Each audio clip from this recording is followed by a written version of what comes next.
যুগনায়ক বিবেকানন্দ। সর্বতোমুখী প্রতিভা পর্ব ৬। এই সুদীর্ঘ ও মনোরাজ্যের পরিবর্তনাদির বিশ্লেষণপূর্ণ দার্শনিক উদ্ধৃতি সম্বন্ধে আমাদের বক্তব্য পূর্বেই কিঞ্চিৎ লিপিবদ্ধ হইয়া থাকিলেও আর একটি বিশেষ অনুধাবনযোগ্য বিষয় এই যে শীল মহাশয় যৌক্তিক নিশ্চয়তা ও ইন্দ্রিয়ানুভূতির কথাই প্রধানত বলিয়াছেন।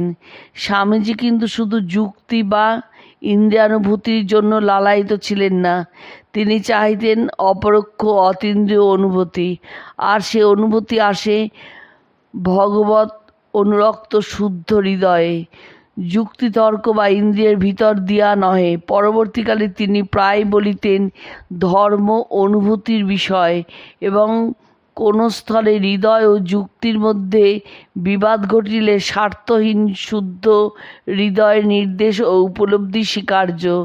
ইহার অর্থ এইরূপ নয় যে স্বামীজি কখনো ইন্দ্রিয়বোধের বেদিতে যুক্তিকে বলি দিতে প্রস্তুত ছিলেন, কিংবা এমন কোনো দর্শনের অনুসন্ধানে ফিরিতেন যাহা ইন্দ্রিয় তৃপ্তি দার্শনিক ব্যাখ্যা দেয়।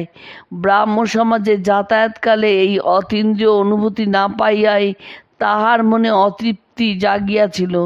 তবু একথা অকাট্য সত্য যে ধর্মানুশীলনের আকুল আকাঙ্ক্ষার ফলেই তিনি ব্রাহ্ম সমাজে আসিয়া পড়িয়াছিলেন।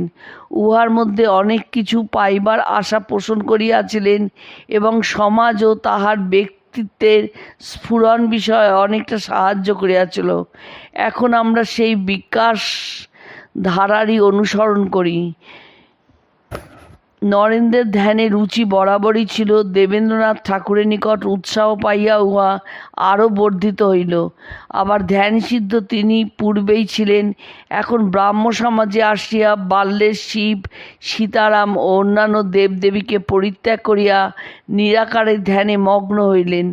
এখন তিনি প্রার্থনা করিতেন, হে ঈশ্বর, তুমি আমাকে তোমার সত্যস্বরূপ দর্শনের অধিকারী করো, আর মন হইতে সর্বপ্রকার চিন্তা দূর করিয়া নিবাত নিষ্কম্প দীপশিখার ন্যায় উহাকে নিশ্চল রাখিতে অভ্যাস করিতেন। স্বল্পকাল এইরূপ অভ্যাসের ফলে তাহার অবস্থা এমন হইল যে ধ্যানকালে তাহার সময় ও শরীরের জ্ঞান সম্পূর্ণ তিরোহিত হইল।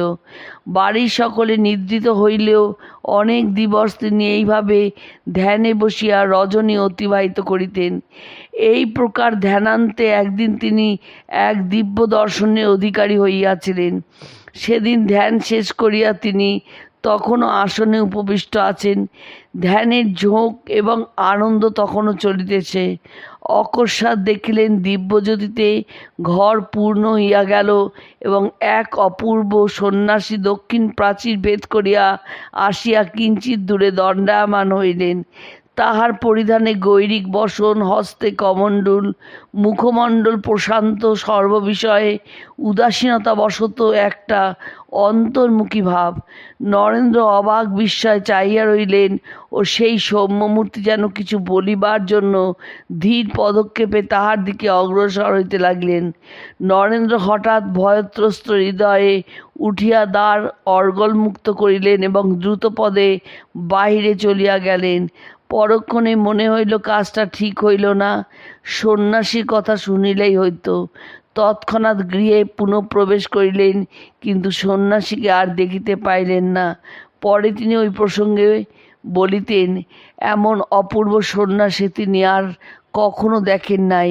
কি সৌম্য সুন্দর তাহার মুখের ভাব! তাহার বিশ্বাস জন্মিয়াছিল তিনি সেদিন বুদ্ধদেবের দর্শন পাইয়াছিলেন।